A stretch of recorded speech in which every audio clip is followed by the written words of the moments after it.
Andrew Miller is the manager of Braidwood Station near Junda. 3,500 head of Santa Cross cattle graze the station's 283,000 acres. While producing some of the cleanest, greenest protein in the world, like most properties in the 21st century, Braidwood and its management faces some problems. For Braidwood, these headaches come from pigs and mulga thickening. Pigs have a big impact on our day-to-day operation in a few main areas. One is muddying up water holes and places where stock drink. Pigs get in, stir them up, and they go rank, and cattle won't drink there. They're pretty hard on fences and infrastructure, and they're very, very, very, very hard on troughs. It's not uncommon to turn up at a trough and a pig's knocked a float ball off and let a full tank of water go, or cattle won't drink from a trough because pigs have been swimming and playing in there, and the water's rank. They are a definite problem with water troughs. The main control methods for feral pig control on Braidwood are shooting, baiting and trapping. We use all three in combination to try and stay on top of the pig problem. The most easy to quantify is shooting, because you see the tangible outcomes, I suppose.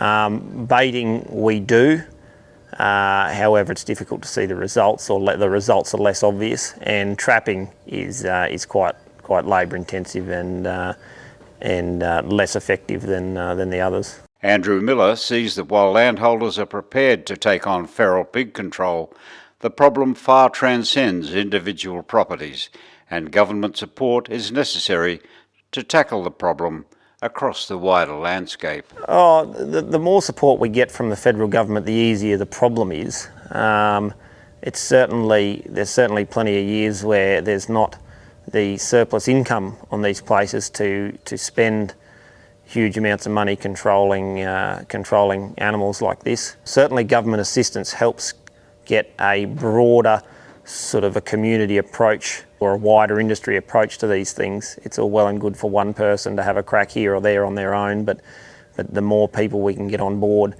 at any one time, the more effective the operations will be, and government support certainly helps bring more people on board. The Desert Channels have been very supportive of our move to control pigs here at Braidwood over the years. With supply of ammo, they've offered us avgas for aerial shooting and various other things over the years. Mulga thickening is also a problem on Braidwood, leading to loss of ground cover and erosion, meaning the reduction of grasslands for cattle. It's a costly thing to try and keep under control. It's over the whole property. It's like smoke through a keyhole. It's slow, but it's a very big impact, and you don't necessarily notice it happening.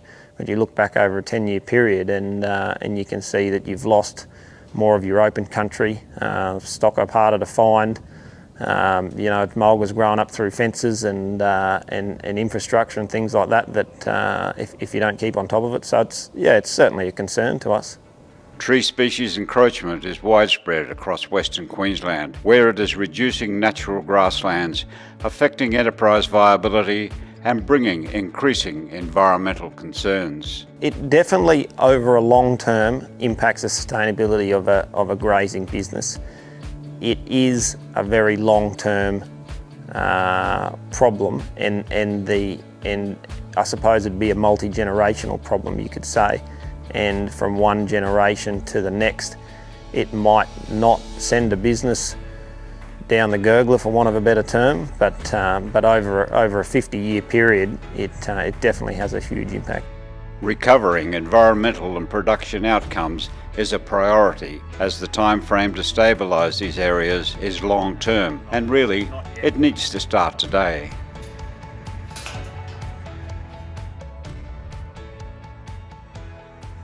Industry, government and Desert Channels Queensland support the grazing industry in managing for change and a sustainable future on the rangelands.